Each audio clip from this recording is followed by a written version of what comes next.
The 17th Sunday after Pentecost, and the reading from Matthew is taken from the 20th chapter, verses 8 through 16. When evening came, the owner of the vineyard said to his manager, "Call the laborers and give them their pay, beginning with the last and then going to the first." When those hired about 5 o'clock came, each of them received the usual daily wage. Now, when the first came, they thought they would receive more. But each of them also received the usual daily wage. And when they received it, they grumbled against the landowner, saying, "These last worked only 1 hour, and you have made them equal to us, who have borne the burden of the day and the scorching heat." But he replied to one of them, "Friend, I am doing you no wrong. Did you not agree with me for the usual daily wage? Take what belongs to you and go. I choose to give to this last the same as I give to you. Am I not allowed to do what I choose with what belongs to me? Or are you envious because I am generous? So the last will be first, and the first will be last." Grinding teeth in paradise. Let me begin today with a confession. God has blessed me beyond any reasonable expectations I may have ever harbored. And again, I say, God has gifted me in excess of any just deserts that I could ever reckon ought to belong to me. God has favored me with grace on grace and disposed me still to receive even more. I am fit, able of limb, and my wife fares well too, in strength, in health, and in the regulation of her mind and the sprightliness of her spirit. Neither of us have any arch complaints that would sour our daily walk. And besides this, our children are getting on as we had hoped. They are mostly self-sufficient, or soon will be. When we pray for them, we are confident that God hears us and that God will provide for them and us. Our friends are true. Our neighbors are good. And even our dog makes us laugh with the mere wag of her tail or her cold, wet nose against our cheeks. We share a life that has rewarded us with a work of which we can be proud. A work in the care of students, congregants, and not only them, but naysayers and backstabbers too. Some folks we meet are cheered when we smile at them, and others would just as soon smack us in the face as to muster up even a hint of a fair greeting. It is an incomparable, even an improbable blessing to be at ease in the world, whether in the company of friends or foes. So I think I know why Jesus tells the parable of the vineyard owner. I pray I am right to say that Jesus wants to make it plain that God owns the world, that the earth is the Lord's and the fullness thereof. Now, I am speculating here, but I believe Jesus hopes to demonstrate the radical nature of God's extravagant generosity. It superabounds and overwhelms with surplus and remainder every claim to justice, fairness, and equity. Now, don't get me wrong. I am not arguing here that matters of justice ought not to concern us. In these turbulent and tumultuous times of racial enmity, class strife, and political hucksterism, the call for justice is a moral imperative. However, the parable before us goes well beyond leveling the playing field, the establishment of fair standards, and the equitable distribution of resources. Indeed, today's parable takes sound economic policy and the notion of fair wages and turns them on their heads. Jesus appears to intentionally provoke his listeners when he tells the story of a landowner who hires different groups of people throughout the day. Those hired earliest, say 6 o'clock in the morning, work a full 12 hours. Others perhaps work 8 and others still work 4. And then there are those who work but 1 hour before the workday had ground to a close. Those who were last employed are the first to be paid. Astonishingly, the wage they receive is comparable to a full day's wage, not some division by hours worked of the sum the owner agreed upon with the first hired. And when the first workers of the day saw how much the last hired had been paid, they make a quick calculation of what they might expect to receive by multiplying the hours they had worked with the sum they saw given to the last workers in the field. Ooh, goody, goody, goody. Now I ask you, is that not fair? Isn't that just the kind of math you would have used to figure your own wage? Did you notice too that in Jesus' parable, the last to be hired were paid first, and the first to be hired were paid last? Did you notice how Jesus turned our usual expectations inside out and outside in? It throws consent and argument, or agreement rather, to the winds. It makes a mockery of fair trade and prudential earnings. It scorns the plotting and graphing of incentive structures and ignores the possibility of discontent among the rank and file. Jesus is no politician, no lawyer, no arbiter of negotiations where parties haggle over give and take. Jesus' landowner does not engage in debates over transaction outcomes. His mind is made up to do just what his heart demands.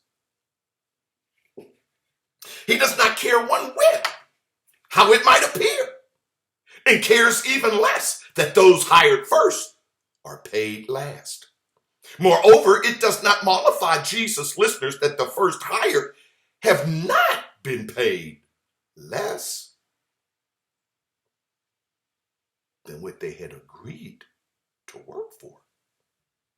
But still, it is unsettling, is it not, to be told that what we had agreed to work for is just what we received, if the Johnny-come-latelys receive the same amount. Jesus' parable must have felt like a slap in the face to his disciples, to his listeners, an insult by any measure. Now take a look at the landowner's response to the grumbling of the hard-working early risers. He asks if they are envious because of the way he has expended what is his. Yes, they must have screamed, and why not? The latecomers do more than receive pay. They receive a gift. Their allotment is pressed down and running over. They do not receive it for any good reason. They did not show up on time. They did not make an effort to find work. The landlord found them instead, idle. So it is easy for us to fret about this because we think it fitting for a man or a woman to receive equal pay for equal work, for distinctions, honors, and rewards to be made on the basis of merit rather than gender, race, age, or privilege. We want what is owed us, and we believe that everyone else ought to receive what they are owed, no less and no more. Heaven forfend somebody should receive more than us. Look then at the text about our man Jonah. I mean, that is the alternate reading from the Old Testament, the book of Jonah. Look at that text for just a second. Jonah is that ancient Hebrew God enjoined to go to Nineveh. You remember Nineveh? It's the ancient capital of the Assyrian Empire. You remember those folk. That is the same people who would harass, invade, pillage, and pull down the walls of Israel and drag the Hebrews into slavery. That's who they are. God sent Jonah to prophesy to that sinful, arrogant, and defiled kingdom that the wrath of God would fall upon them in short order. Jonah had no love for the people of Nineveh. And perhaps he had feared, and not without good reason, that the king of Nineveh would not welcome this wizened foreigner in his divine proclamation of ruin following upon the heels of devastation. Jonah's spirit had wrestled against his divine assignment. So assiduously did he twist and turn against his calling that he found himself swallowed up in the belly of a mighty fish before he consented to do and say as God had purposed. Now, to his credit, once he had taken hold of himself, Jonah performed his prophetic duty so resolutely that he convinced even the king of Nineveh that the earth would be salted, the sky overhead turned to liquid fire, and all the foods from fruits to vegetables to meats would rot and stink before the breaking of the dawn. The king threw on sackcloth, peppered his scalp with ashes, took no nourishment in bread or water, and commanded his subjects to do likewise in a sincere show of repentance for all their wicked deeds, through which they had offended the mighty God of Israel. Amid the weeping, the wailing, the gnashing of teeth of the doom-stricken host of Nineveh, Jonah rejoiced in his spirit that they would soon and very soon reap just what they had sown. Retributive justice was at hand, and it could not be averted nor mitigated in a flood of tears. All of that was too little, too late.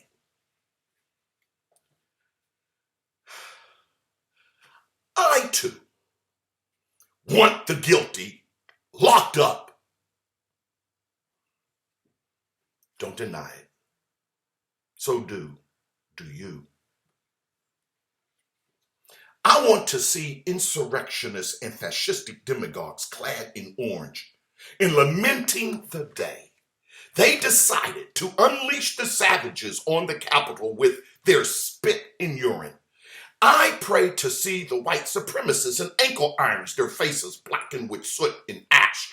I wait for the coming of the day when hate-spewing, gun-toting, baby-murdering infidels are crushed beneath the weight of God's implacable judgment of right over wrong.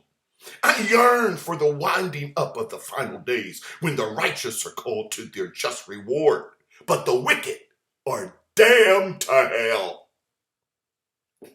Come on, God, and do your thing. I'll take a seat to the east and await the blast that will annihilate the vanity, the pride, and the boast of hollow men.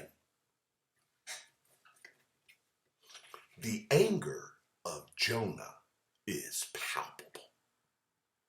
And why? When God relents and does not destroy the Ninevites as he had promised, Jonah is angry. So angry that God asked him if he has a right to be so angry. And Jonah's sharp rejoinder is, yes, I knew from the start that you would likely withhold the force of your wrath against this people if they begged for relief. That is why I did not want to come to this place in the first place. You are wasting my time and I'm so angry I wish I could just die.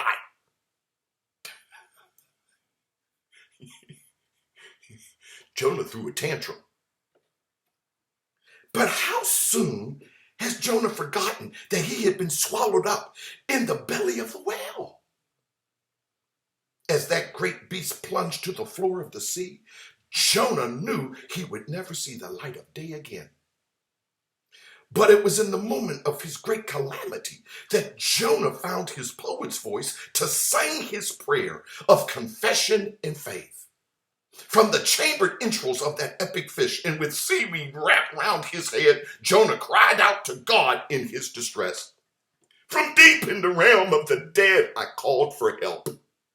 And you listened to my cry. You hurled me into the depths, into the very heart of the seas, and the currents swirled about me. All your waves and breakers swept over me. To the root of the mountains I sank down. The earth beneath barred me in forever. But you, Lord my God, brought my life up from the pit. When my life was ebbing away, I remembered you, Lord, and my prayer rose to you, to your holy temple. Jonah's song praises God from the heart of darkness, from the thick and whip of catastrophe. And in his final line, he sings his vow to do whatsoever God will ask. But I, with shouts of grateful praise, will sacrifice to you. What I have vowed, I will make good. I will say, salvation is from the Lord. He's forgotten that already by the next chapter.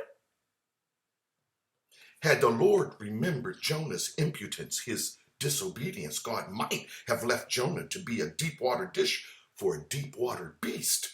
But what Jonah had confessed rang with a glad and glorious truth. Salvation indeed comes from the Lord. Only then did the great sea-deep monster vomit Jonah upon the dry land once more. Jonah got back much more than he might have given for his life. And yet, he held it against the Ninevites that they were blessed to be spared the terrible vengeance of the Lord. But perhaps this is the point of all our meditations this morning. God's grace cannot be measured in hours, dollars, toils, and merits. It cannot be accounted for through division or multiplication. God's grace extends to the lazy, to the shiftless, to the lost, to the wicked, to those who do not know their left from their right, and to those only moments ago arrived to tend the vineyard, full of grape and every other fruit besides. The vineyard. So consider this. What if the vineyard is its own reward? Your work and mine from the opening of the day would be a life well lived to steward it, to tend it, to grow it into a flourishing paradise. What if to be in God's employ was the very meaning of blessedness, fullness, abundance, and joy? Let me end as I began. God has blessed me more than I deserve. I have worked the whole day long from sunup to sundown. Now, are you angry, envious because God has been so generous to me? Don't be too busy counting up my rewards. You might end up tripping over the ones that God has rained down on you. Praise God, and you will find it necessary to thank God, even for the well.